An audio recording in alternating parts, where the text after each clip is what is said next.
Today, we're looking at this video from Cinemassacre. And if you don't know who Cinemassacre is, it's a YouTube channel responsible for one of my favorite series, The Angry Video Game Nerd. And in this video, he's talking about, James is talking about why he thinks Blu-rays are pretty bad. But here I would like to make my defense of Blu-ray and see if I agree with his problems and what he messed up on. But before we get into that, I would like to address some of my problems of some of these Blu-rays I own. So, starting off with my chin, right here, like this is how it should be, like a simple standard Blu-ray case with only one disc, which is the movie on Blu-ray. Like a lot of these companies are doing that right. But then there are these ones that comes with DVDs where they make these specific cases, like one side for the Blu-ray and then the other side for the DVD. Like, I mean, the only reason why I think anyone would pick up these Blu-ray DVD combo packs is that if you have a roommate and all they got is a DVD and you have a Blu-ray, that's my only reason why someone would pick one of these up. And as for TV series, like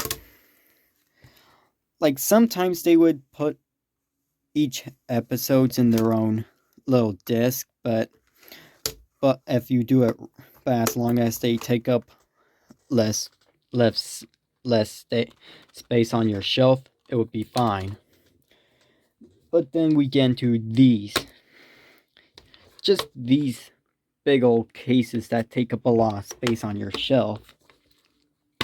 And right here, it has 8 movies, but they're on all their separate discs, which I find kind of pointless. It takes up all your shelves, like, takes up a lot of space. But with this combo pack, each disc has 2 movies and one on each disc, while the final one on its own separate disc.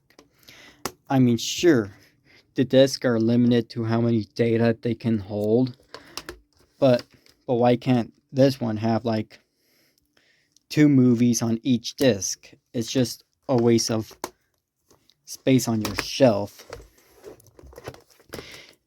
And then here's this one that I hate, just this excessive packaging. Like with this flimsy plastic shell, it feels like it's about to break. And with this shadow of a dragon, why couldn't it just be on the box itself? And then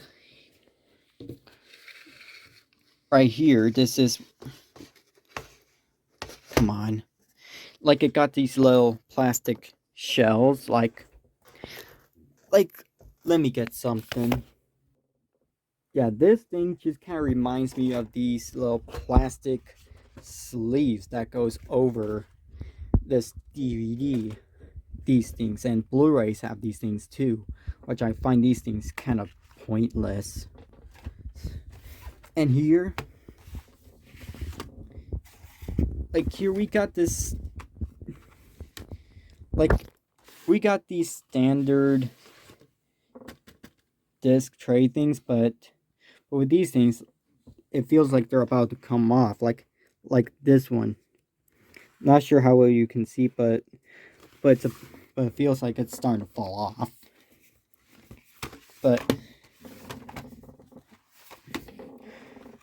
But since we got that one out of the way, here's this one where we got another one of these.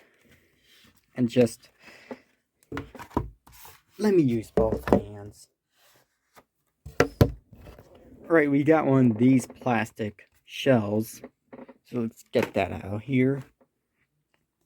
And then we got,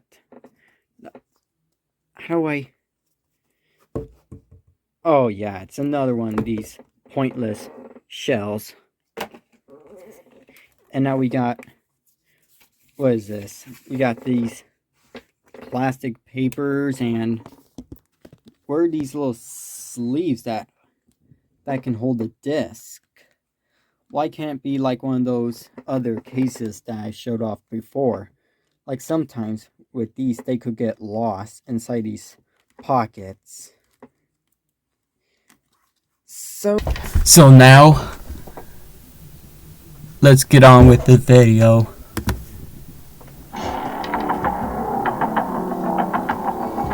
This is kind of a strange thing to say for somebody who surrounds himself with VHS tapes, but I'm kind of tired of physical media, and what ruined it for me was the Blu-ray format. I blame Blu-ray. I'm going to tell you why. I don't know if this is the most timely topic since Blu-rays have been around for a while, but hey, complaining about old stuff, that's kind of what I do. Just to clarify, I still sometimes buy physical media for collector's purposes and to make videos about, as I sit here in my shrine of nostalgic relics. But when it comes to watching stuff, streaming wins for convenience. My complaint with Blu-ray is that it came after DVD. Well, yeah, streaming wins for convenience, like, for the most part. And should have been a whole lot better. And aside from better image quality and probably a whole checklist of technical advantages, it offered nothing new to impress me. In fact, a lot of things about it were worse than DVD. Yeah, Blu-ray worse than DVD? How is that possible? Well, here's my top 10 reasons Blu-ray is worse than DVD. Number 10, the menus.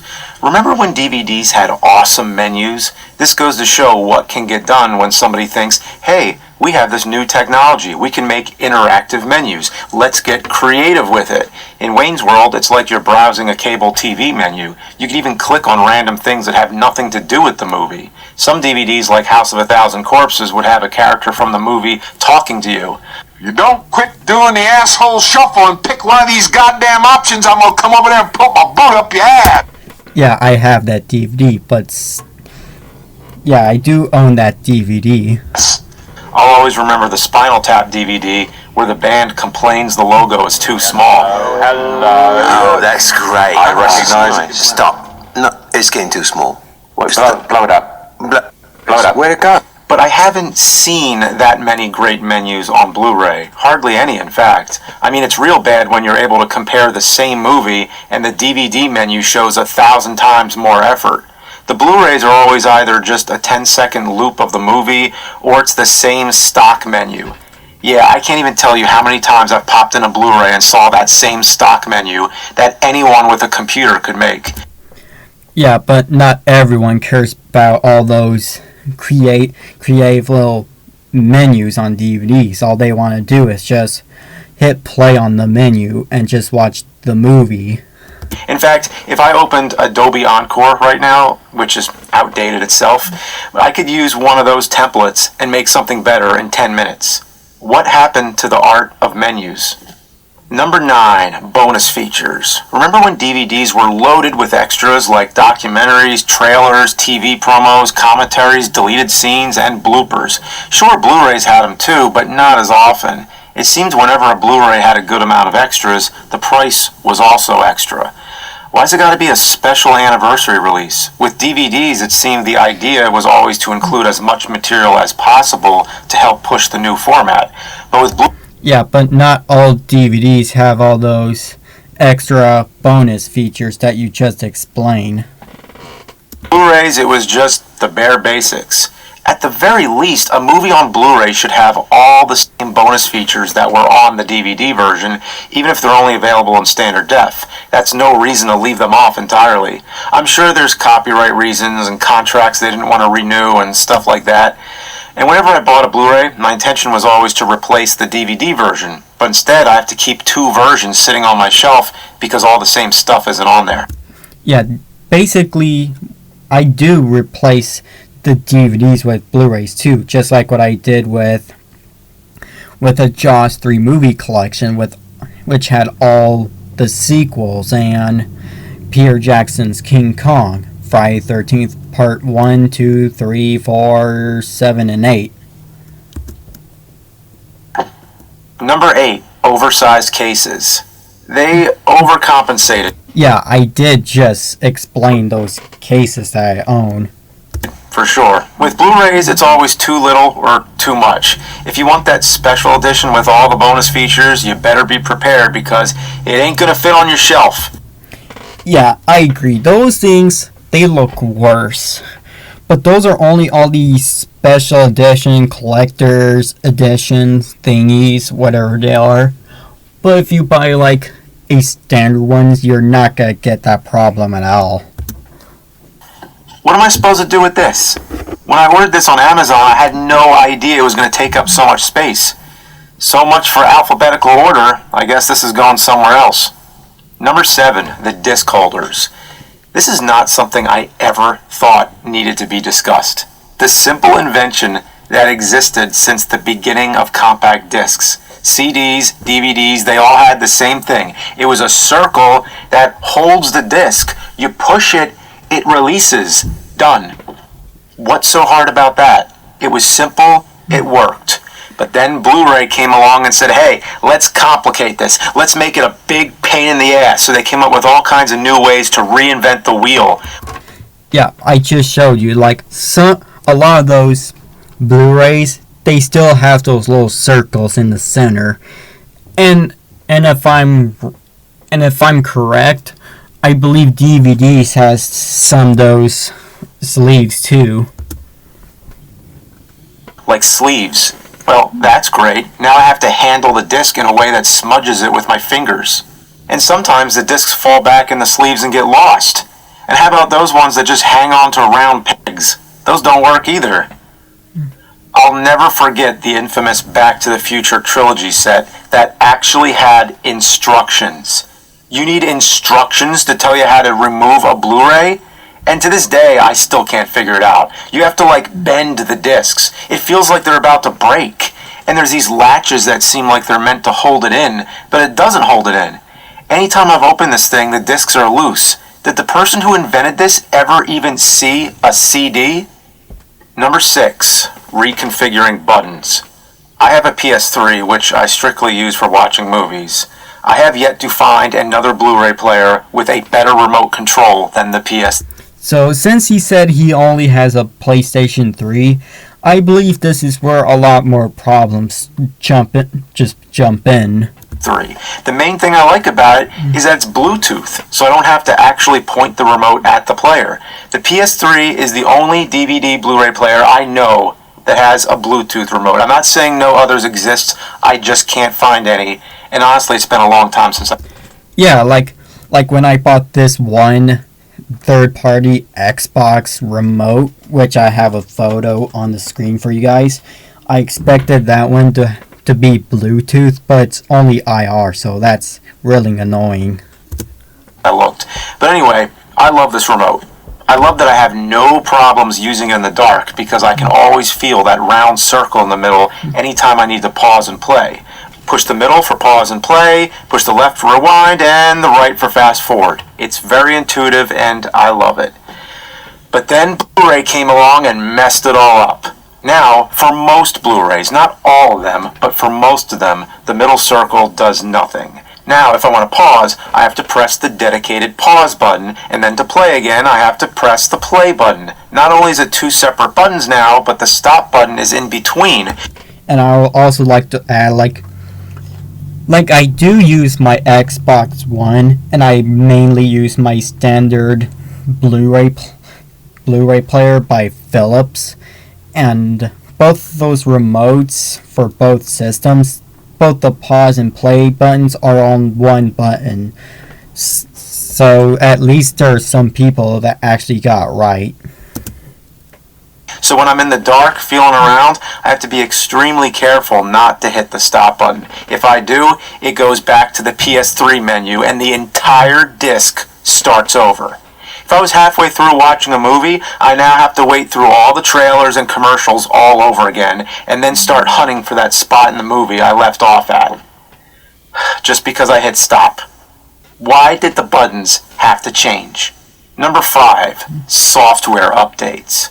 To play this BD, which is a great abbreviation for Blu-ray disc, by the way, you must renew the encryption key. What the hell is an encryption key? I need to unlock a movie that I bought? Perform a system software update to renew the encryption key. No thanks. Just forget it.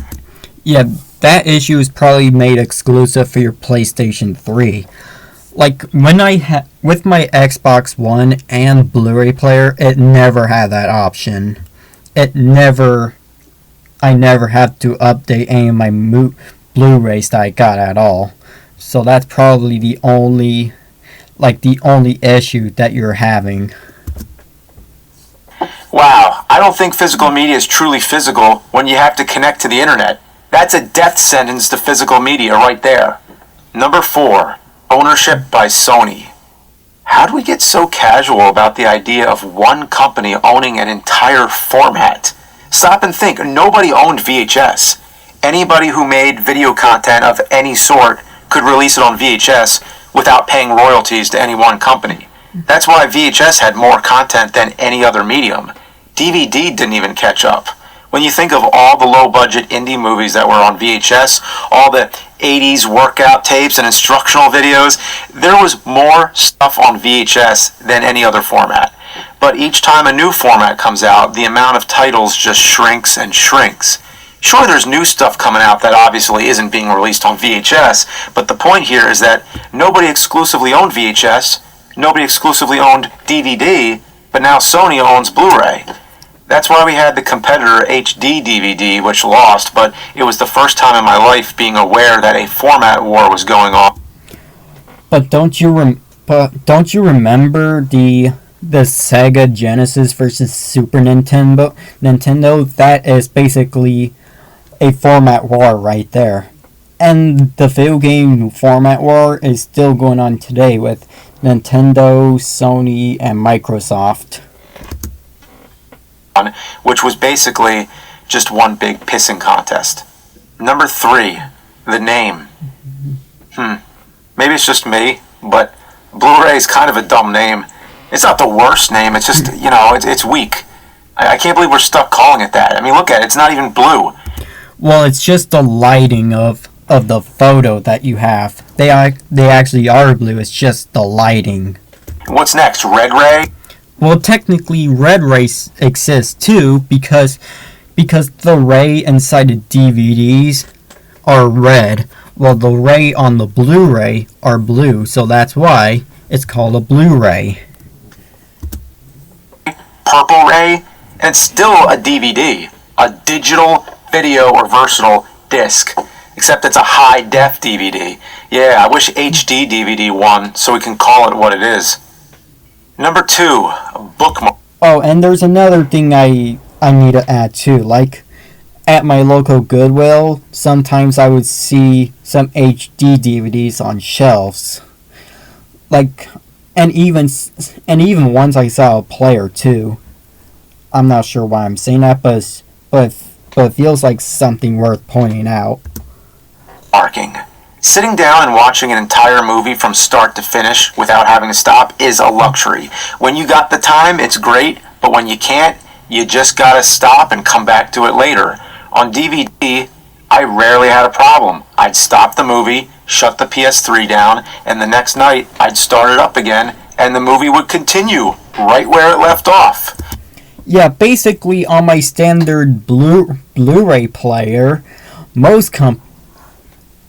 it does play exactly where you left off, and probably depends on what company you're using it. And same with DVDs. If you have the disc still inside your Blu-ray player and you turn it back on, it plays right where it left off. But on Blu-ray, on this newer technology, it doesn't work. Sometimes it does, but most of the time it doesn't. So I have to start the damn thing from the beginning, commercials, trailers and all, and then go hunting. It has a new feature called bookmarks. This feature varies depending on what movie it is and what studio released it. So you have these obnoxious colored buttons that in theory you're supposed to hit during the movie to leave a bookmark. So you got to remember it first of all. But most of the time I press them.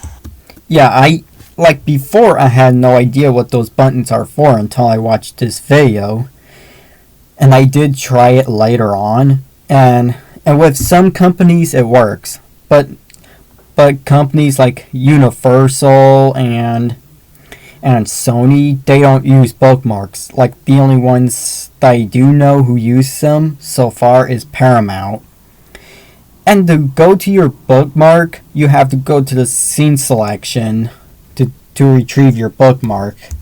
And nothing happens. I try every color, and nothing. It doesn't do a damn thing. Other times it does work. I'm able to leave a bookmark, but when I come back to the movie, I have no idea how to retrieve the bookmarks. Yeah, basically, not all studios use the bookmarking. Is there some secret bookmark menu I should know about? Yeah, I just told you. It's at this scene selection menu. Very rarely have I actually been able to set a bookmark, find it, and resume the movie like normal. And even then, why do I have to do that? Why can't it just work like DVDs? And when it comes to technical things like this, remember, it varies from disc to disc, and I'm not the most technologically up-to-date person, which you can tell. So there's a chance I'm doing something wrong. But this is my experience with it. It shouldn't be confusing and frustrating, and with something that's so similar to DVD, why can't it function more like a DVD? Number 1, commercials and trailers. Wow, this is nothing new. Every video format has had commercials and trailers in the beginning, but with Blu-ray, it's gotten out of control. I thought it was bad on DVD, because on VHS you could at least fast forward through them, but now, with Blu-ray, it's gotten insane. Yeah, it's also annoying how you cannot just skip the logos when you start up a Blu-ray or a DVD. But also, like, you can still skip all the trailers and go onto the menu. Like, sometimes you can just hit the menu button and it takes you to the menu. And other times, you have to keep hitting the next scene button rapidly just to get to the menu. Seen Blu-rays with more than 20 minutes of bullshit you can't skip through. Oh, and there's that FBI warning, of course, that comes on everything.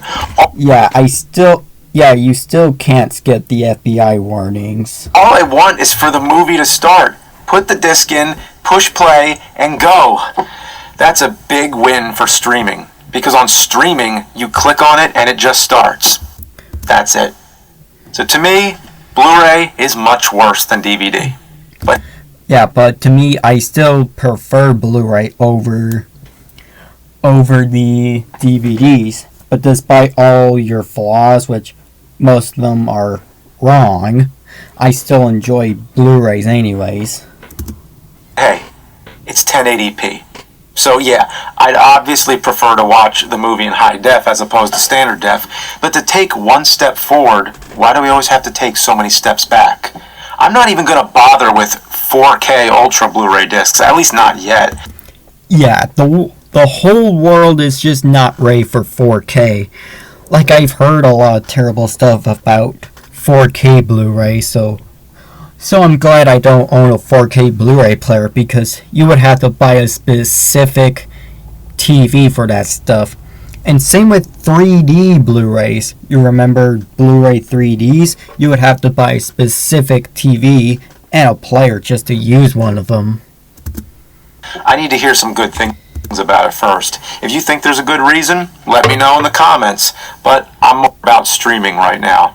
Streaming is so convenient. Sometimes I'll even rent a movie on Amazon that I already own on DVD or Blu-ray, just so I don't have to go find it, put it in, and wait through all the commercials, FBI warnings, and trailers. Like I said, streaming wins for convenience for the most part. But each one doesn't have everything. And besides, how many of these streaming services are you paying for?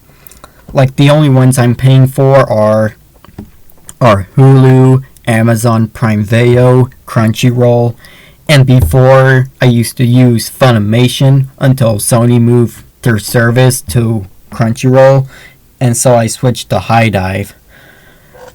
But how many of these are you paying for? Like, $3 to rent it instead? Sure, that's worth it. That's not to say streaming is perfect. It has a long way to go. I don't want to get into too much, but certain things that could be better. First of all, browsing through Netflix, Hulu, Amazon, Disney Plus for one movie or program, like it could be searchable in an easier way. Like depending on the device, I'd like to see better integration so you can search across all your different streaming services for that one movie or whatever it is. Things are changing rapidly, but what I hope to see soon is a better way to bring all your channels together, like TV. Also, I want to see more stuff being added. My ultimate goal, my dream wish would be to have access to every movie ever made, but it seems more often they keep taking movies and programs off of streaming services, and if that's going to happen, I'd at least like to know when a title is expiring. yeah, because Netflix, they do that too. Like, they do tell you when a movie or TV show is expiring.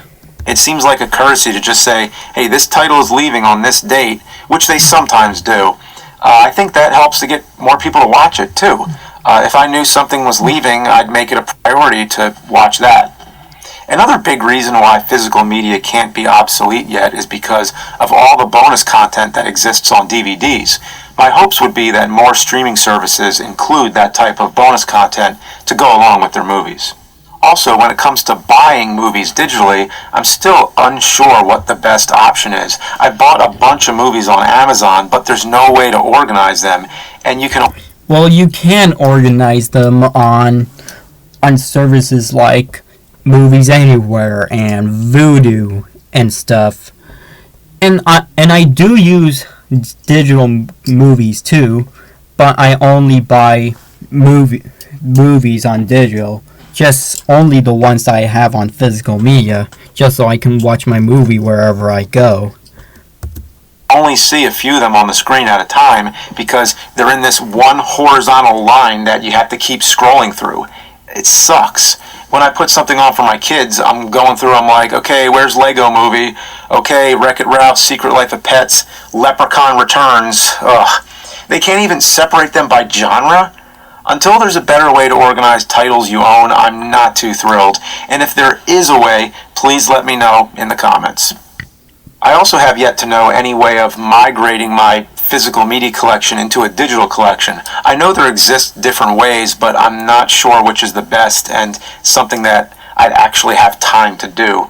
I remember when iTunes came out and I imported all my old CDs. That was a huge project, and that was just audio. I can't imagine doing that now with video. I know there's some services like Vudu that allow you to scan the barcodes of your DVDs and pay $5 or something to unlock a digital version, but that's got to be a limited library, and how expensive could that be for a collection like mine? I don't even want to think about that. So streaming is not perfect, but I think it's better than physical media. Blu-rays you can just forget about. Unless you want to buy the Angry Nerd Blu-rays. Oh yeah, that does look pretty cool. Yeah, I am a sucker for the Angry Video Game Nerd, so as long as I have the budget, I might pick that one up. So anyways, so who do you think is right, me or James? So until then, I'm out of here.